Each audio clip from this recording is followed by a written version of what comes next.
Hello, I'm Keith Powell, founder of the Digital Impact Awareness Initiative, and this is AI for Communications.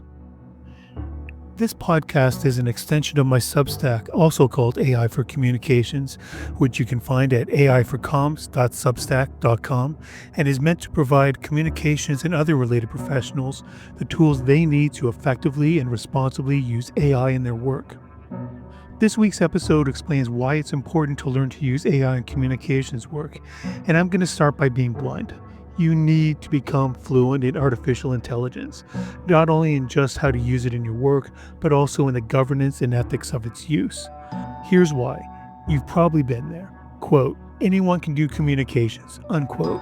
That's a mantra of many executive suites, and I'm sure you can name many examples of this mantra in action of blowing up in those executive faces, resulting in bad press and tarnished reputations that you had to clean up. But the thing is that AI tools such as ChatGPT, Google Gemini, Perplexity AI, and Anthropic's Claude AI, among others, can all generate communications content, and with some small prompts, can write credible press releases, promotional material, backgrounders, and even message boxes and issues analyses quickly and efficiently. The problem is that the generated content I just described can read like very bland corporate speak. Worse, since everyone is using AI, it all sounds the same. And prompting your AI tool to, quote, make it sound better and not like AI, unquote, is a weak follow-up prompt and will only give you middling results and make your copy read like everyone else's. That's the main threat that communications professionals face today. But others will emerge as well, and you will have to be ready.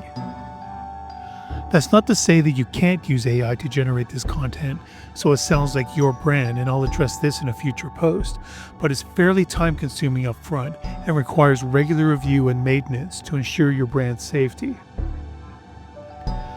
Your job is now more difficult, or at least the parameters have changed and you will need to adapt.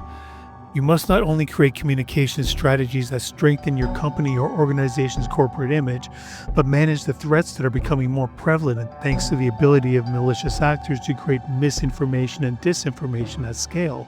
And this can be used to target not only your company or organization, but the space your business occupies.